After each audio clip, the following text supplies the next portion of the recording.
بسم اللہ الرحمن الرحیم نحمدہ ونصلی علی رسول الکریم اما بعد اعوذ باللہ من الشیطان الرجیم۔ صلح حدیبیہ اور ابو جندل رضی اللہ تعالیٰ عنہ اور ابو بصیر رضی اللہ تعالیٰ عنہ کا قصہ۔ 2 ہجری میں حضور اقدس صلی اللہ علیہ وسلم عمرے کے ارادے سے مکہ تشریف لے جا رہے تھے۔ کفار مکہ کو اس کی خبر ہوئی اور وہ اس خبر کو اپنی ذلت سمجھے، اس لیے مزاحمت کی اور حدیبیہ میں آپ کو رکنا پڑا۔ جانصار صحابہ رضوان اللہ اجمعین ساتھ تھے، جو حضور صلی اللہ علیہ وسلم پر جان قربان کرنا فخر سمجھتے تھے، لڑنے کو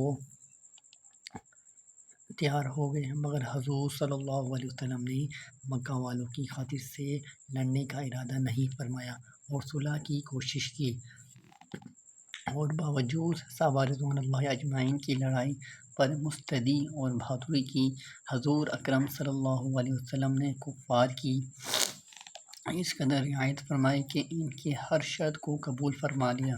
صحابہ رضوان اللہ اجمعین کو اس طرح دب کر صلح کرنا بہت ہی ناگوار تھا، مگر حضور اکرم صلی اللہ علیہ وسلم کے ارشاد کے سامنے کیا ہو سکتا تھا۔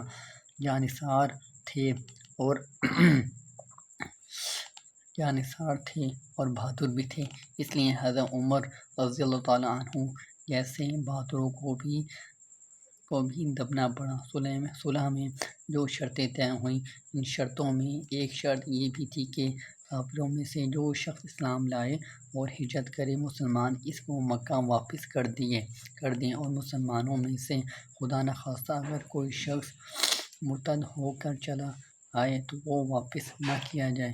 صلح نامہ ابھی تک پورا لکھا بھی نہیں گیا تھا کہ حضرت ابو جندل رضی اللہ تعالیٰ عنہ ایک صحابی ہوئے تھے۔ اسی حالت میں گرتے پڑتے مسلمانوں کے لشکر میں اس امید پر پہنچے کہ ان لوگوں میں کفار کی طرف سے وکیل تھے، اور اس وقت تک مسلمان نہیں ہوئے تھے۔ فتح مکہ میں مسلمان ہوئے، انہوں نے صاحبزادے کی تمانچے مارے اور واپس لے جانے پر اصرار کیا۔ حضور صلی اللہ علیہ وسلم نے ارشاد فرمایا کہ ابھی صلح نامہ مرتب بھی نہیں ہوا، اس لیے ابھی پابندی کس بات کی، مگر انہوں نے اصرار کیا۔ پھر حضور صلی اللہ علیہ وسلم نے فرمایا کہ ایک آدمی مجھے مہنگا ہی دے دو، مگر وہ لوگ ضد پر تھے، نہ مانا۔ ابو جندل رضی اللہ تعالیٰ عنہ نے مسلمانوں کو پکار کر فریاد دی کہ میں مسلمان ہو کر آیا اور کتنی مصیبتیں اٹھا چکا ہوں، اب واپس کیا جا رہا ہوں۔ اس وقت تک مسلمانوں کے دلوں پر جو گزر رہی ہوگی اللہ ہی کو معلوم ہے، کہ مگر حضور صلی اللہ علیہ وسلم کے شانہ تمہارے لیے راستہ نکالیں گے۔ صلح نامہ کے مکمل ہو جانے کے بعد ایک دوسرے صحابی ابو بصیر رضی اللہ تعالیٰ عنہ بھی مسلمان ہو کر مدینہ منورہ پہنچے۔ کفار نے ان کو واپس بلانے کے لیے 2 آدمی بھیجے۔ حضور اقدس صلی اللہ علیہ وسلم نے جب وعدہ واپس فرمایا اور ابو بصیر نے عرض کیا کہ کیا یا رسول اللہ صلی اللہ علیہ وسلم، میں مسلمان ہو کر آیا، آپ مجھ پر کفار کے پنجے میں پھر بھیجتے ہیں؟ آپ صلی اللہ علیہ وسلم نے ان سے بھی صبر کرنے کو ارشاد فرمایا اور فرمایا کہ انشاءاللہ عنقریب تمہارے واسطے راستہ کھولے گا۔ یہ صحابی ان دنوں کافروں کے ساتھ واپس ہوئے، راستے میں ان سے ایک سے کہنے لگا کہ یار، تیری یہ تلوار تو بڑی نفیس معلوم ہوتی ہے۔ شیخی بات، آدمی ذرا سی بات میں بول ہی جاتا ہے۔ وہ نیام سے تلوار نکال کر کہنے لگا، ہاں، میں نے بہت سے لوگوں پر اس کا تجربہ کیا ہے کہ یہ کہہ کر تلوار ان کے حوالے کر دی، انہوں نے اسی پر اس کا تجربہ کیا۔ دوسرے ساتھی یہ دیکھ کر ایک کو تو نمٹا دیا، اب میرا نمبر ہے۔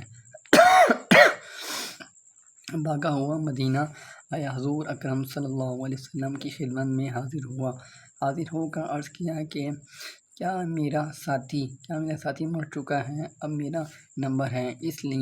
اس کے بعد ابو بصیر رضی اللہ عنہ پہنچے اور عرض کیا کہ یا رسول اللہ صلی اللہ علیہ وسلم، آپ اپنا وعدہ پورا فرما چکے کہ مجھے واپس کر دیا اور مجھ سے کوئی عہد ان لوگوں کا نہیں ہے، اس کی ذمہ داری ہو۔ وہ مجھے میرے دین سے ہٹاتے ہیں، اس لیے میں نے یہ کیا۔ حضور صلی اللہ علیہ وسلم نے فرمایا کہ لڑائی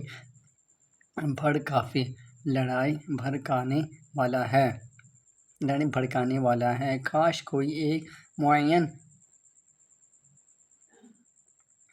مددگار ہوتا۔ وہ اس کام سے سمجھ گئے کہ اب بھی اگر کوئی میری طلب میں آئے گا تو واپس کر دیا جاؤں گا۔ اس لیے وہ دوبارہ وہاں سے چل کر سمندر کے کنارے ایک جگہ آ پڑے۔ مکہ والوں کو اس قصے کا حال معلوم ہوا تو ابو جندل رضی اللہ تعالی عنہ بھی، جن کا قصہ پہلے گزرا، چھپ کر وہیں پہنچ گئے۔ اسی طرح جو شخص مسلمان ہوتا وہ ان کے ساتھ جا ملتا۔ چند روز میں یہ ایک مختصر سی جماعت ہو گئی جنگل میں، جہاں نہ کھانے کا کوئی انتظام، نہ وہاں باغات اور آبادیاں۔ اس لیے ان لوگوں پر جو گزری ہوگی وہ تو اللہ ہی کو معلوم ہے، مگر جن ظالموں کے ظلم سے پریشان ہو کر یہ لوگ بھاگے تھے، ان کا ناطقہ بند کر دیا۔ جو قافلہ ادھر کو جاتا اس سے مقابلہ کرتے اور لڑتے، حتیٰ کہ کفار مکہ نے پریشان ہو کر حضور صلی اللہ علیہ وسلم کی خدمت میں عاجزی اور منت کر کے اللہ اور اس کے رشتہ داری کا واسطہ دے کر آدمی بھیجا کہ اس بے سری جماعت کو آپ اپنے پاس بلا لیں۔ یہ معاہدہ میں تو داخل ہو جائیں گے۔ اسے پاس بلائیں کہ یہ معاہدہ میں تو داخل ہو جائیں